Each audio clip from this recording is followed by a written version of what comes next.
Yo, yo, yo, it's Army 2 Willis. I'm back again. I've created yet another map for you guys to enjoy. So let's go ahead and dive right into it. This one's called The Forest of the Forgotten Men, and you'll see why we call it that. So as you enter the forest, you don't necessarily need to enter here, but this is just the way I made.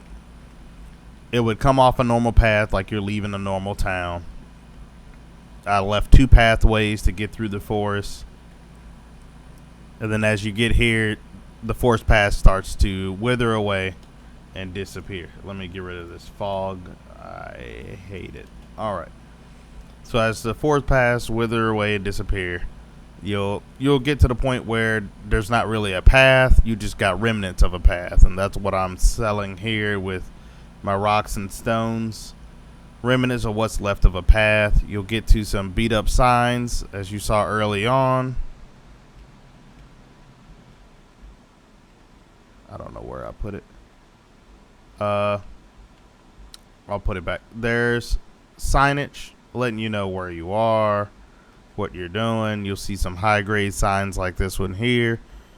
Then you'll move over here where you see the signage starts to become a lot more trash. We'll just say that.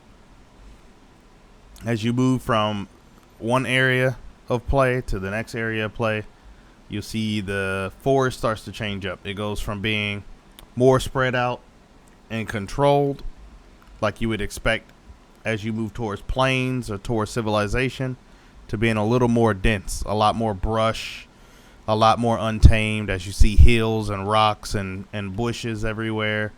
And the paths get worse as you go along. So as you go, you'll start to see the paths aren't really tamed. They're not well kept. You lose the rocks that let you know where you're going. And then you'll get deeper into the brush. So depending on how you choose to move your team, or how you allow your team to move themselves as they get to crossroads, they might move in this direction, they might move in another direction, and you can choose to set them up however you feel. And that's really what I was going for, letting this be kind of modular and fit into whatever campaign or other maps that you might be choosing.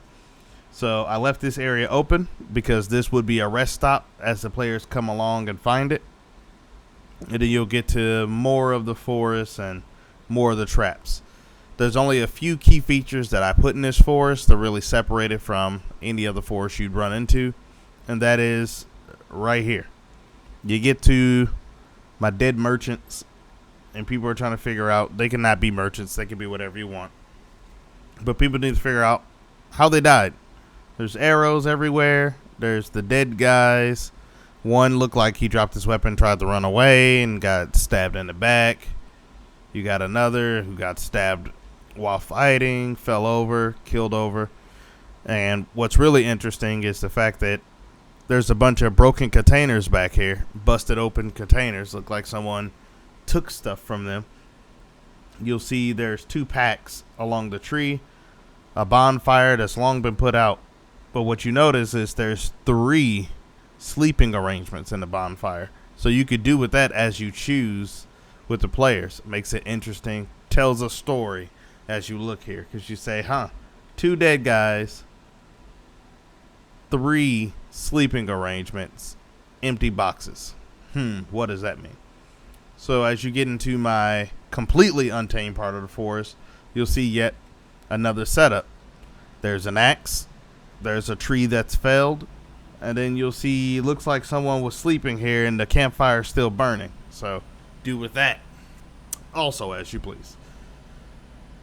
So I just wanted to create something that's easy to play, easy to get around. Not too dense, but different levels of density, as you can tell, as you move along. And with some rock coves and some other features that really sell this forest and what it took to make it. Hopefully you guys like it. I hope you guys get a lot of use out of this. And as always, I'm Army 2 Willis, and you'll catch me with more. And I'm out.